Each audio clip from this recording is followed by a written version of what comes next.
Unaiek ideia pile bat izaten ditu buruan bueltaka. Ideia onak, gainera. Hala ere, ideia horiek espresatzen nahiko txarra da. Maialenek berriz, ideia gutxi izaten ditu, baina gutxi horiek espresatzen oso nada. Guk 3 egoera jarriko dizkiogu Unai. Berak egoera horien aurrean, ideia atera beharko du, eta Maialenek makillatu edo dotore jarri ideia hori.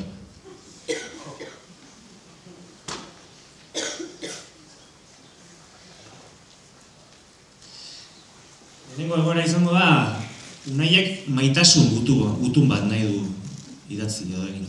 Maitasun gutun bat.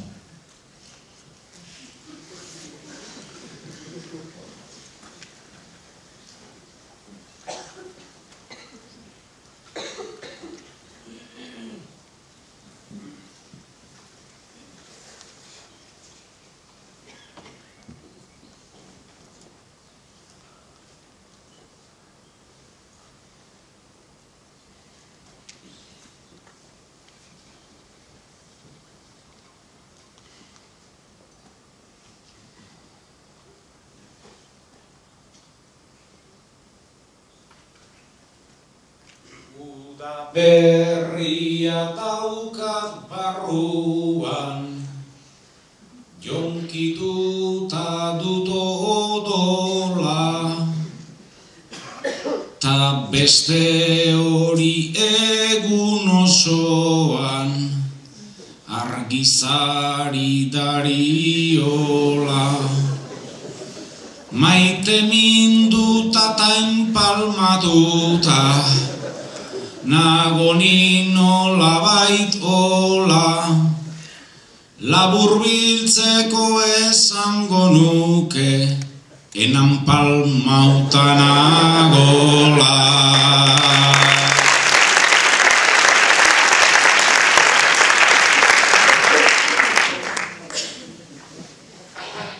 Esan nahi du sentitzen duela, bere barrenean sua, azkartu zaizkiola taupadak, igo zaiola pulsua. Maitasunez bete dagoela, beti dela amultsua, ta ondo bereizten dituela, maitasuna ta sexua.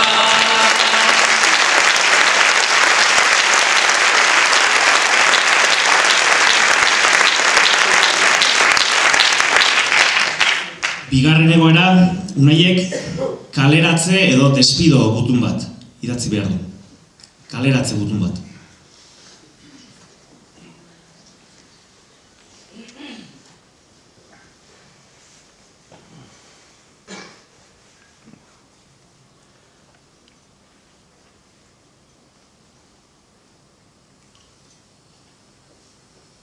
Langile bat da kriston kabroia, eta gainera bordea, makinarekin lan egin baino, nahiago du naoea.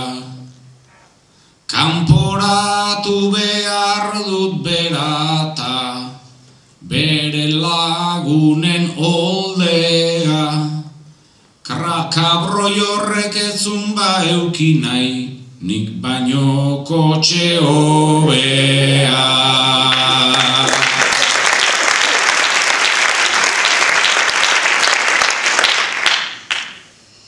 Enpresa hontan berdintasuna, dio dutela helburu, berdinak direla soldatak ta, langileaina aburu. Joatera gonbidatzen zaitugu, ta laguntzeko gertugu, eta joan nahi ez badezu, ba, berdin botako zaitugu.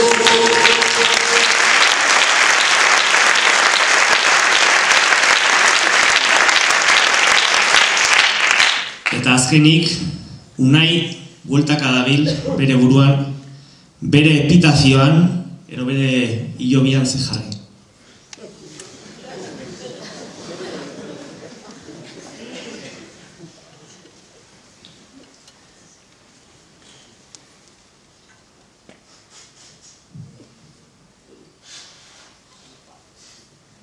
Hasiera baten pentsatu nuen, hor jartzea enaz banaz, edo akaso lurrau izan dut, nere azkeneko arnaz. Gogoratzen naizela zuretaz, ta batez ere zure amaz, baina ez dakit epitafio jarri, edo jarri epitablas.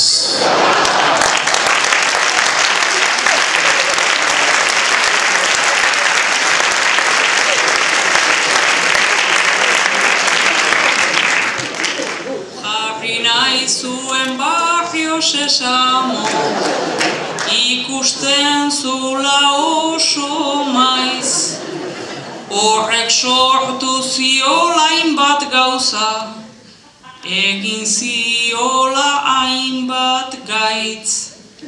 Orain epitafioan jartzen du, letra larriz korte garaiz, ideia pilo bat neuzkan baino, itzi gabe geldi.